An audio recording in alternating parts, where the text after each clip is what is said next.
guru agama ini kan punya dua bapak, tapi saya disalahkan ya ada dua ibu katanya. Tapi nggak apa-apa lah ya, dua bapak, ada Kementerian Agama, ada Kemendikbud. Nah sekarang siapa yang bertanggung jawab? Tolong bapak-bapak ya, tolong tanggung jawab. Jadi pastikan bahwa guru agama kita kemudian terakomodir dalam program 1 juta guru honor P3K. Terima kasih Ibu Pimpinan.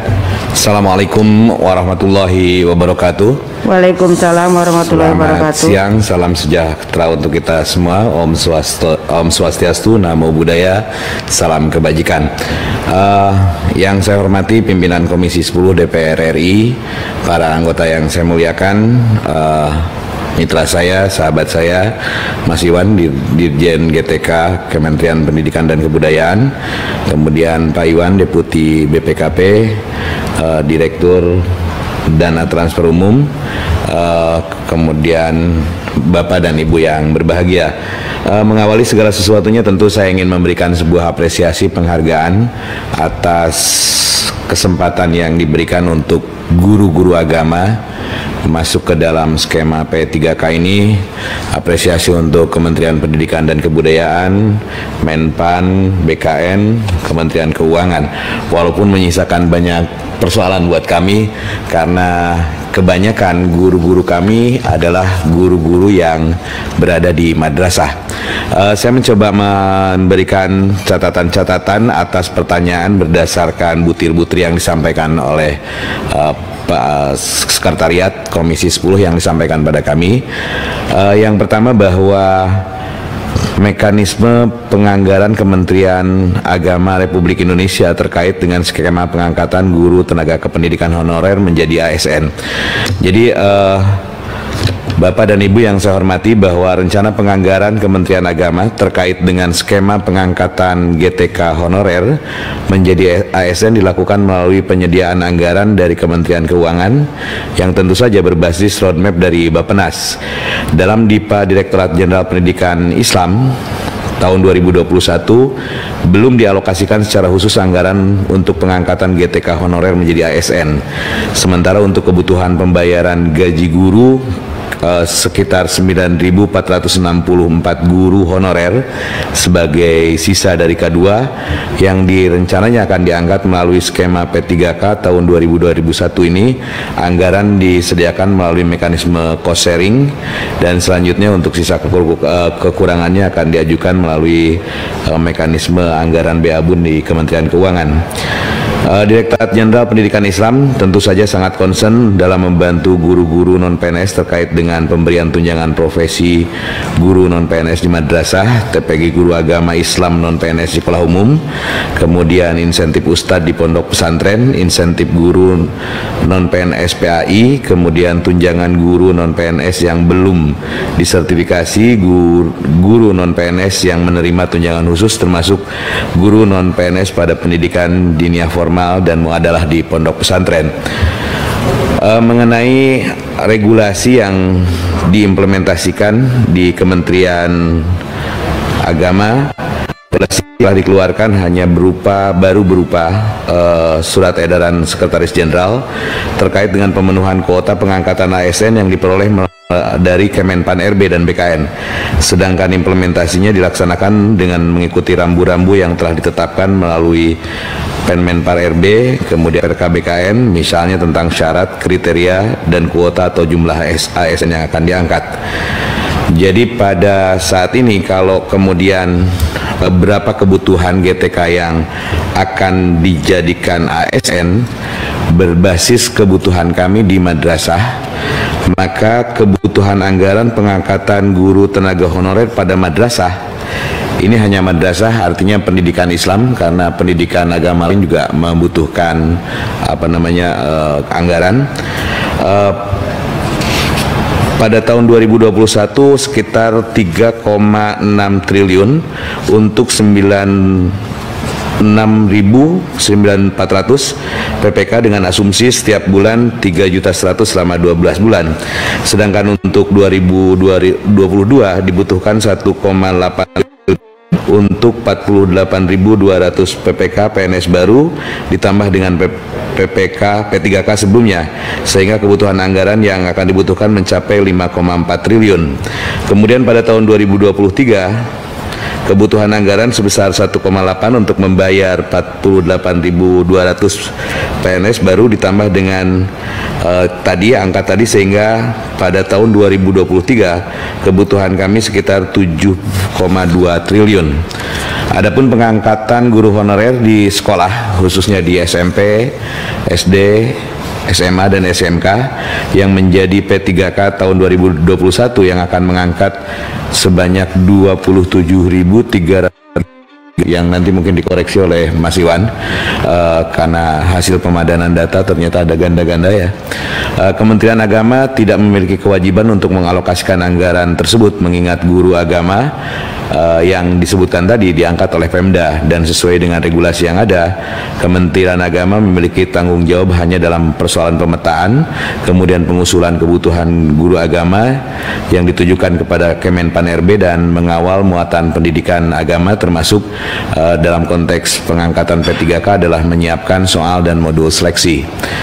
Kemudian mengenai koordinasi Kementerian Agama dengan Bappenas dan Kemenkyu, koordinasi dengan Bappenas dan Kemenkyu tentu saja rutin dilakukan, baik terkait dengan penyiapan program dan anggaran secara keseluruhan maupun berkenaan dengan skema pengangkatan GTK honorer menjadi ASN. Koordinasi dilakukan melalui pertemuan-pertemuan trilateral meeting yang melibatkan tiga pihak, yaitu Kementerian Agama, kemudian Kementerian Keuangan dan Bappenas. Salah satu bentuk koordinasi yang dilakukan misalnya melalui penyusunan rencana regulasi setingkat Perpres dan rencana implementasi dalam wujud roadmap atau peta jalan. Dalam rangka menjaga optimalisasi anggaran fungsi pendidikan yang dapat digunakan untuk mendukung skema pengangkatan GTK honorer menjadi ASN, dalam pandangan kami, menurut hemat kami, optimalisasi anggaran fungsi pendidikan yang digunakan untuk pengangkatan guru dan tenaga kependidikan honorer seyogianya dilakukan secara proporsional dan keadilan. Dalam pemahaman kami, misalnya dalam tahun 2021 skema pengangkatan guru honorer untuk P3K terasa kuota untuk guru yang mengajar di sekolah dengan guru yang mengajar di madrasah. Kementerian Pendidikan dan Kebudayaan memperoleh kuota 1,2 juta guru, dan barusan juga dari Kementerian Keuangan menyampaikan menyiapkan anggaran sampai dengan 1 juta lebih, sedangkan di Kementerian Agama hanya memperoleh kuota sebesar 36.767 yang terdiri dari 9.464 untuk guru K2 dan 27.303 guru agama di sekolah. Ini artinya Kementerian Agama hanya memperoleh jatah kurang lebih 3,1 dari jumlah total rekrutmen P3K pada tahun 2021. Padahal kontribusi Kementerian Agama terhadap angka partisipasi kasar pada pendidikan dasar dan menengah mencapai 18% lebih. Kuota yang tidak proporsional akan berdampak terhadap optimalisasi fungsi pendidikan yang digunakan untuk pengangkatan guru honorer menjadi ASN. Logikanya, optimalisasi anggaran pendidikan untuk membayar guru honorer yang menjadi ASN pada tahun 2021 pada saat ini kan kita hanya mendapat 3,1, seharusnya ya lebih dari itu. Saya membayangkan betapa sedihnya guru-guru madrasah yang hari ini mereka melakukan jihad luar biasa tetapi tidak memperoleh perhatian. Kemudian hal yang lain, dan saya mohon bantuan pada Ibu dan Bapak,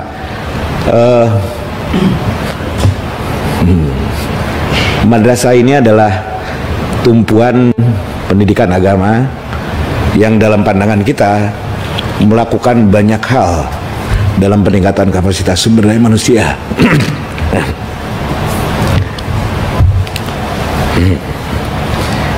Terima kasih, Prof. Jadi Pak Dirjen Pendidikan Islam Kemenak ini ikutan menyampaikan aspirasi ke Komisi 10 nih. Baiklah, jadi kita kan merasa diri kita ini, waduh, menjadi tumpuan banyak orang.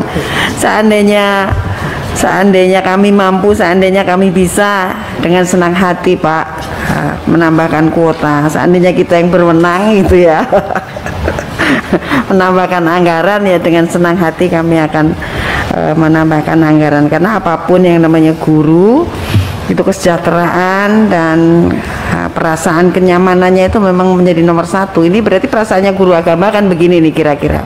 Loh, kok yang guru-guru yang lain slotnya 1 juta? Kita kok hanya 3,1% dari 1 juta. Ya di madrasah ya, yang di sana, yang di Kemenak. Mungkin satu per mil itu. Kita harus bisi-bisi. Per mil itu. Iya.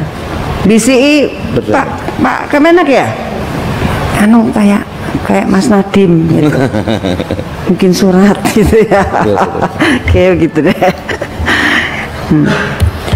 Kemudian tapi sudah luar biasa ini ya, yang guru agama ini diperjuangkan juga oleh Kemendikbud ya. Kemarin Prof Nunuk bersama saya di Sragen itu mendapat tepuk tangan luar biasa karena guru agama sudah ada solusinya gitu. Itulah yang ingin mereka dengar sebenarnya ya. Jadi alangkah bagus kalau memang kita itu ketika kunker ke daerah didampingi oleh pejabat yang berwenang menyampaikan keputusan-keputusan yang memang diharapkan. Selanjutnya kami berikan kesempatan, kemudian kami berikan kesempatan pada Mas Bro Mas Kadafi dari PKB, silakan. Baik, assalamualaikum warahmatullahi wabarakatuh. Selamat sore, salam sejahtera bagi kita semua. Terima kasih pimpinan dan juga seluruh teman-teman dari Komisi 10 dan juga yang saya banggakan seluruh pemateri. Ada hal yang memang selalu saya ingatkan kepada Kemendikbud berkenaan dengan solusi penyelesaian dengan tenaga guru honorer ini. Yang pertama adalah berkenaan dengan bagaimana mengobservasi permasalahannya. Berapa kali saya sampaikan bahwa analisa itu harus real. Berapa sih kebutuhan guru kita? Berapa guru yang akan pensiun dalam waktu dekat?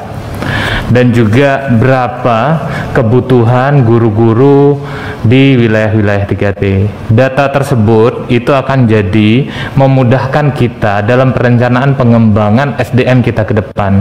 Karena bicara pendidikan itu orientasinya adalah SDM-nya harus terus meningkat. Kita hari ini harus berlari dengan semua negara mengejar bagaimana meningkatkan kualitas SDM kita. Jadi jangan sampai kita buat suatu kebijakan tidak berdasarkan kepada kajian akademik. Nah, ini harus punya data yang real. Seperti apa?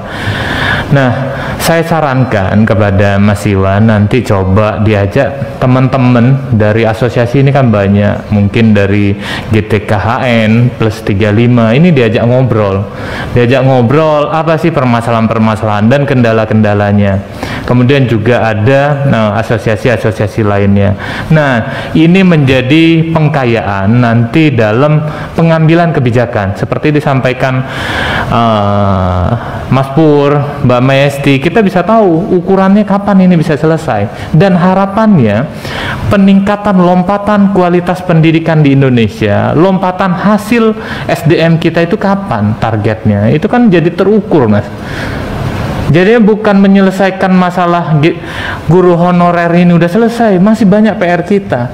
Kita masih tertinggal berkenaan dengan kualitas SDM kita. Butuh cara-cara untuk mengejar tersebut. Jadinya ini yang harus kita kaji. Kemudian juga saya sampaikan juga kepada Mas Iwan bahwa kemarin di saat COVID, tenaga honorer ini sedikit bahagia dengan adanya Permendikbud 19 tahun 2020 tentang penggunaan anggaran dana BOS. Tetapi di lapangannya udah dicek belum? Itu digunakan enggak gitu. Karena apa? Ini kan dikembalikan lagi kepada kepala sekolah. Kita tahu bahwa guru honorer ini kan menggantung harapannya itu hanya di kepala sekolah. Kalau kata kepala sekolah, ya udahlah ikut seperti komitmen lama, ya manut aja pasti. Nah, oleh karena itu pemerintah haruslah bisa memberikan suatu kebijakan yang memang tidak membuat kacau di bawah gitu. Jadi jelas gitu. Kita tahu bahwa hari ini kondisi situasi ekonomi kita kan lagi sama-sama sulit. Dulu itu mungkin guru-guru tenaga honorer ini, mereka itu sambil ngajar bawa jajanan untuk jualan. Hari ini dengan sekolah daring mereka nggak jualan. Akhirnya apa? Ya ekonomi mereka semakin terpuruk. Hampir semua guru honorer itu rata-rata yaitu mencari bagaimana solusi dia bisa bertahan hidup dan bisa menerima, untuk berharap suatu saat dia bisa diangkat jadi PNS. Nah, ini yang harus kita carikan solusi. Makanya nanti mohon diobservasi kendala-kendala apa saja dan kapan kita akan berlari yang akan mengalahirkan SDM unggul di saat 100 tahun kemerdekaan Indonesia. Makanya kita mengharapkan nanti itu peta jalan pendidikan itu 100 tahun kemerdekaan Indonesia kita itu memang masa keemasannya bangsa. Itu mungkin yang ingin saya sampaikan. Terima kasih. Wallahul muwaffiq ila aqwamit thoriq. Wassalamualaikum warahmatullahi wabarakatuh. Waalaikumsalam warahmatullahi wabarakatuh. Terima kasih Mas Devi. Selanjutnya saudaraku Ibu Dewi Koryati, ada dukungan 10 menit. Tapi angkanya di sini hanya sampai 3, Mbak. Ya. Belinya khusus. Terima kasih pimpinan. Bismillahirrahmanirrahim. Assalamualaikum warahmatullahi wabarakatuh. Yang kami hormati pimpinan Komisi 10 dan yang kami banggakan dan kami hormati para narasumber, tamu-tamu kita yang hadir, ada 7. Terima kasih sudah hadir di ruangan ini. Pertanyaan pertama saya adalah saya mohon dijelaskan ini karena dari kemarin kami mengikuti panja, yaitu soal guru agama honorer. Karena berdasarkan informasi perkembangan di persiapan program PPPK tryout-nya yang sudah dilaksanakan oleh Dirjen GTK dan telah diikuti oleh guru-guru umum, di sana tidak ada menyebut atau mengakomodir guru agama honorer. Jadi mohon, ini guru agama ini kan punya 2 bapak, tapi saya disalahkan ya ada 2 ibu katanya. Tapi nggak apa-apa lah ya, 2 bapak, ada Kementerian Agama, ada Kemendikbud. Nah, sekarang siapa yang bertanggung jawab? Tolong bapak-bapak ya, tolong tanggung jawab. Jadi pastikan bahwa guru agama kita kemudian terakomodir dalam program 1 juta guru honor P3K. Itu yang pertama. Dan juga soal tendik juga kemarin juga dipertanyakan apakah ini termasuk juga. Karena dari tadi saya tanya-tanya kepada teman-teman belum ada disebut-sebut soal tendik, karena guru aja tanpa tendik nggak akan bisa bekerja juga. Kemudian yang selanjutnya, kebijakan afirmasi yang saudaraku Iwan telah buat di halaman 10 ini, walaupun tadi disampaikan oleh saudaraku Maesti angkanya kurang seksi, baru 15%, mohon diperjuangkan lagi karena ini dari 500, kalau jadi 75 poin itu belum oke lah ya menurut kami. Jadi perlu saudaraku Iwan kemudian memikirkan untuk bisa meningkatkan.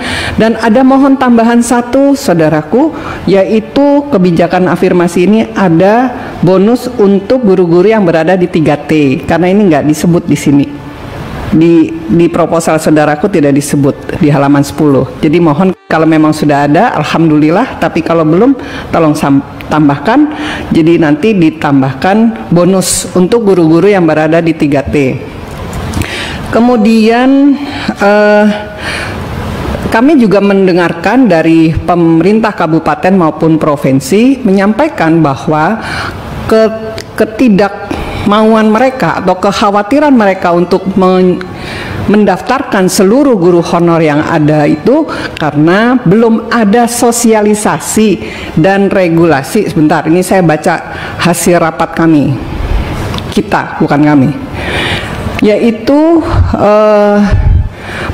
pemerintah secara cepat dan masif tambah ya Bu. Ya, aku tambah ya. Ini mohon untuk bisa, aku tambah, pimpinan mohon tambah.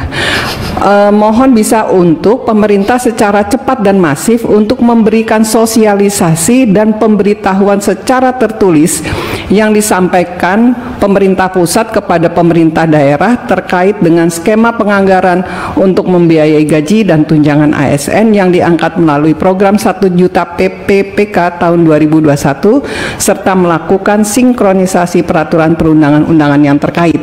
Ini adalah hasil lapsing dari dua rapat kami sebelumnya, yaitu dengan Pemprov dengan Pemkab.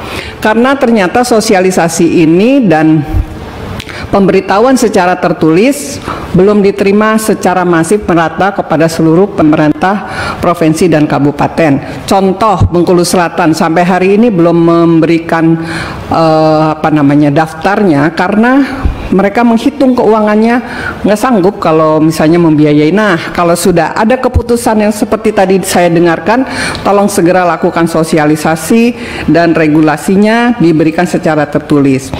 Kemudian yang terakhir, saya ingin menanyakan juga kepada BPKP.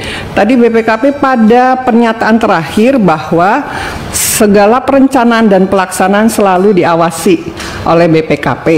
Nah, ini kan perencanaannya sedang merencanakan, tetapi kenapa waktu baru mendaftarkan 50% yaitu 500 ribuan, ini kan karena ada hambatan yaitu sosialisasi dan regulasinya belum disampaikan. Nah, mohon BPKP memberikan arahan, rekomendasi supaya ini bisa segera dilakukan dan semua